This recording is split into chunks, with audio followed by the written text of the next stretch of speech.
ये मुल्क चैन की लोक कहानी है। उस वक्त वहाँ छोटे छोटे रीछ नुमा जानवर पाए जाते थे, जिनका रंग सियाह और सफेद मिला जला होता है। इन जानवरों को चैन में सफेद रीछ कहते हैं, और हम इन्हें पांडा कहते हैं।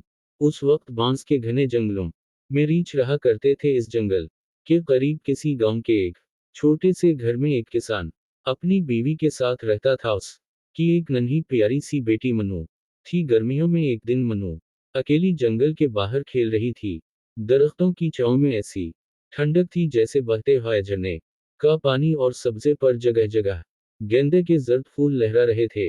इसने सोचा, ये सुनहरे फूल जंगल में थोड़ा सा अंदर ही तो उगे हुए हैं। चंद लम्हों में ही मैं थोड़े से फूल तोड़ लूंगी। वो जंगल के अंदर फूलों को तोड़ने गई। जब उसने फूल तोड़ लिए तो वो ये देखकर हैरान रह गई। हर तरफ एक जैसी पगडंडियां थीं। उसे बिल्कुल अंदाजा नहीं हो रहा था कि कौन सी पगडंडी इसके घर की तरफ जाती है। वो अभी कुछ सोच ही रही थी कि उसे पत्तों में सरसराहट सुनाई दी। उसे एक मासूम सा जानवर नजर आया। ये जंगल में पाया जाने वाला नन्हा हिरन था। मनु को देखकर वो डर गया और दरख्तों के बीच भाग निकला।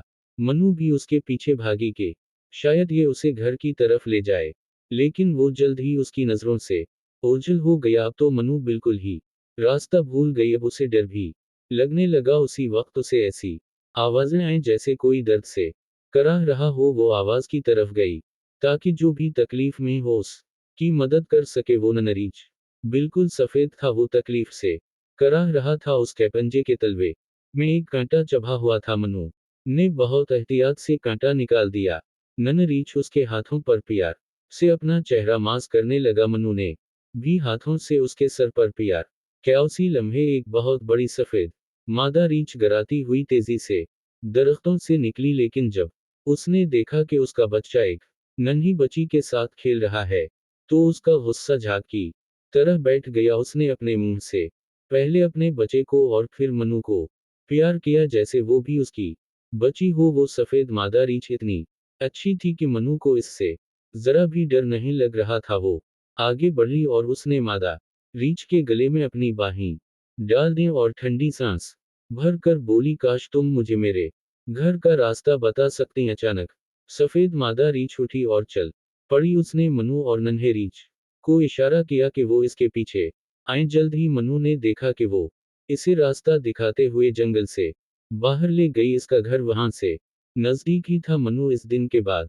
अक्सर जंगल में जाने लगी। उसके माँ बाप खुश थे, क्योंकि इन्हें मालूम था कि सफेद मादा रीछ उसकी हिफाजत करेगी। मनु को और भी बहुत से रीछ मिले और उन के नन्हे बच्चे भी, लेकिन कांटे वाला बच्चा ही इसका सबसे करीबी दोस्त रहा। वो उसे नरम कहती थी। नरम की माँ ने मनु को एक बहुत बड़े दरख्त के तने में बना हुआ अपना घर भी दिखाया।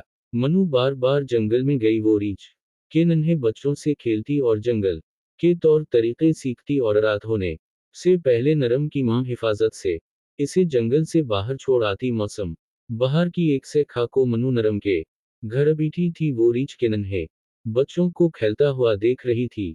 अचानक इसे ऐसा लगा जैसे कोई खूनख्वार जानवर बांस के दरख्तों में छुपा बैठा है। फिर उसे एक सुर्ख आंखों वाला चेहरा नजर आया। पीले रंग के लंबे लंबे दांतों वाला खौफ नाक चीता नजर आया। मनु उठकर चलाने लगी। वो रीछ के नन्हे बच्चों को खबरदार कर रही थी, लेकिन तब तक इसे देर हो चुकी थी। नोकीले दांतों वाले भूखे चीते ने नरम पर हमला कर दिया। मनु के दिल में नरम के लिए इतनी मोहब्बत थी कि वो डरी नहीं। उसने एक बड़ा पत्थर उठाया और जोर से चीते को दे मारा। वहशी जानवर ने गुस्से से अपना शिकार छोड़ दिया और गिराता हवा मनु पर दौड़ पड़ा। इतनी देर में सफेद मादा रीछ भी बिजली की सी तेजी से वहां पहुंच गई। चीता इस के गुस्से को देखकर मैदान छोड़ कर भागा, लेकिन भागते हुए उसने अपने नोकीले पंजों से मनु पर वार किया और इसे जमीन पर गिरा दिया। नरम की मां भागती हुई मनु के पास आई और इसे प्यार से चाटने लगी और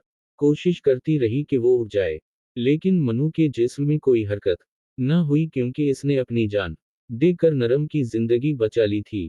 पूरे जंगल में इस वाकया की खबर फैल गई। मशरिक, मगरिब, शुमाल और जुनूब की सिमतों से बीसियों मीलों की दूरी से गम से निढाल सफेद रीछ इकट्ठे हो गए। वो रोते हुए अपनी दोस्त को याद कर रहे थे। वो बार बार जमीन की मिट्टी में अपने पंजे मार रहे थे, वो अभिमन्यु के गम में निढाल थे, ये अफसोस हमेशा उनके चेहरों पर छाया रहता है।